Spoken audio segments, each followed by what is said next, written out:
There's no denying that Jack Skellington was wrong to try and take over Christmas in his own image. The movie even goes out of its way several times to show that he's wrong for trying to do it, even if it also makes sure that you understand his point of view first.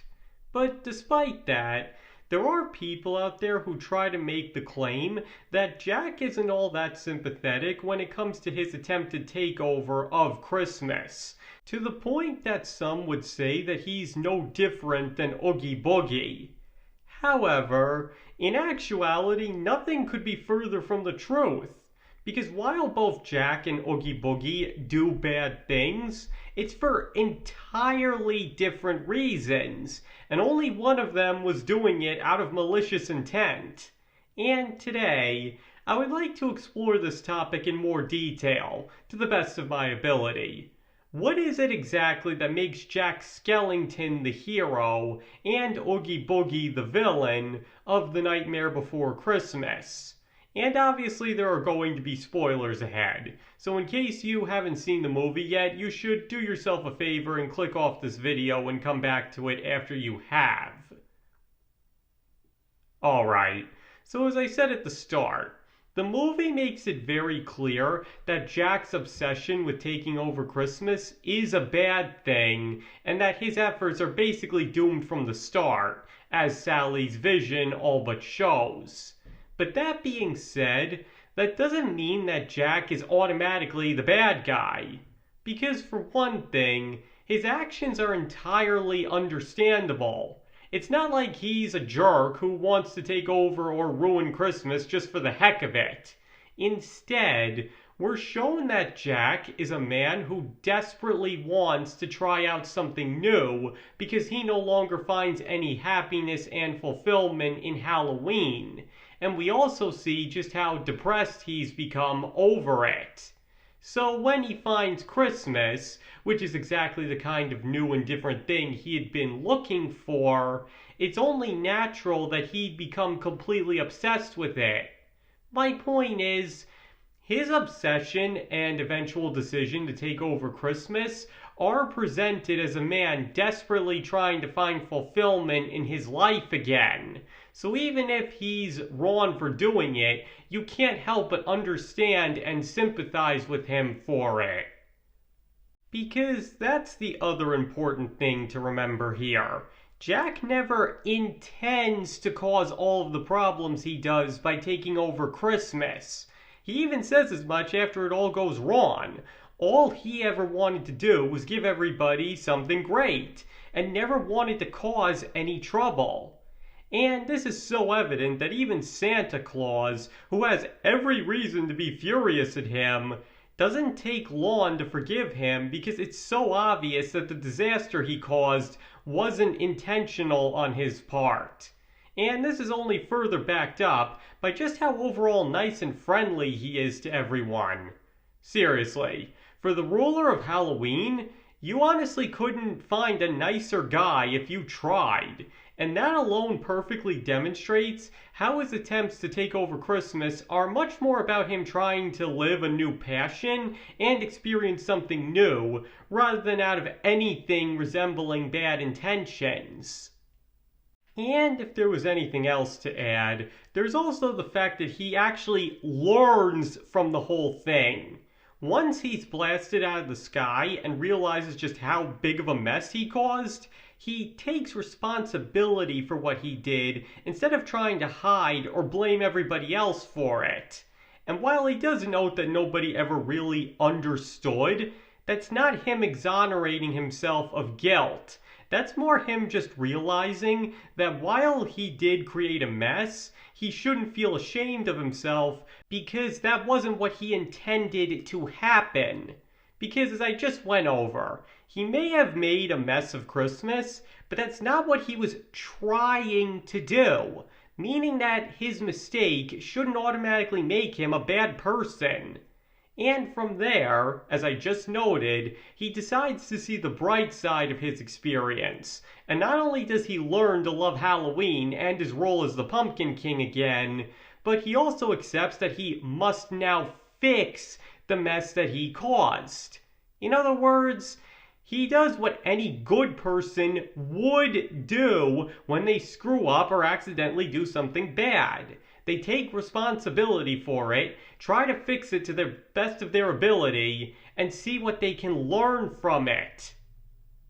Now, just contrast all of this with Oogie Boogie, because unlike Jack, who's presented as ultimately a nice guy who becomes misguided in his attempts to live out his new dreams, there is nothing in the narrative to excuse Oogie Boogie's behavior. And honestly, unlike Jack, he doesn't deserve it.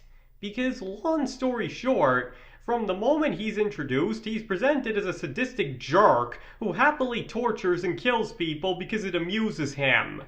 In fact, Oogie Boogie is often said to be one of the most horrible villains in Disney's entire filmography, as in his limited screen time, it's made clear, either through implications or being directly shown, that he's guilty of such crimes as imprisonment, kidnapping, cannibalism, torture of many different kinds, and mass murder. And not to mention, we also get to see from Sally's distraction that he's also a perverted creep, in contrast to Jack, who's never anything but a complete gentleman. My point is, Oogie Boogie may be a charismatic villain that's a blast to watch, but there's a reason that even the residents of Halloween Town hate and fear him. Because, as is established at the beginning of the movie, the monsters of Halloween Town aren't malicious creatures. They love to scare people and have a fascination with the morbid, but they're not evil. Scaring people and all things spooky are just their job, so that's what they love. But it's all meant to be in good fun. And once again, this is best shown through the character of Jack. He's pretty much meant to be the embodiment of Halloween, but he doesn't have a bad bone in his body. When he does enjoy scaring people, it's all meant to be in good fun, and he would never consider actually hurting anybody, unless they really deserve it. And the same applies just as much, if not even more so, to the rest of Halloween Town's residents. They love to give people a good fright, but they mean no ill will towards anyone and would never hurt somebody to achieve that goal. So as a result, it's only natural that a man who does love to scare people using torture and murder would be a complete outcast. Because as far as they're concerned, he's broken their cardinal rule and is a true monster among monsters. Because once again, you've got the people on one side who love a good-natured scare just for fun, and on the other you've got a sadistic serial killer who loves to torture and eat his victims. Frankly, to even try and compare Jack to Oogie or argue that they are in any way similar is frankly ridiculous, because they honestly couldn't be any more opposite. Again, just because Jack made a mistake doesn't mean that he's a bad person or no different from somebody clearly much worse than he is. In fact, if you look at it from a narrative standpoint, Oogie Boogie is meant to be Jack's redemption, because audiences tend to be more forgiving towards characters who have to earn their penance and not just be easily forgiven. And that is a major reason for Oogie Boogie's presence in the movie. He's there both to make Jack look so much better by comparison, because unlike him, Oogie is most definitely deliberately causing the distress that ensues from his actions and loves it, as well as make sure that it's not too easy for Jack to redeem himself. Basically, Oogie is pretty much in the movie solely to make Jack look even more sympathetic, both by showing what a real monster looks like, and by putting Jack to the test so the audience will say without a doubt that he deserved to be forgiven. Because he didn't just make up for his actions by going back to Halloween Town and apologizing. He saved Santa's life and put his own on the line several times to do it by confronting somebody truly horrible. So, to put it simply, as I said before, when you really look at it, Jack Skellington and Oogie Boogie couldn't be any more opposite from each other. And there's no question that Jack is nothing like him.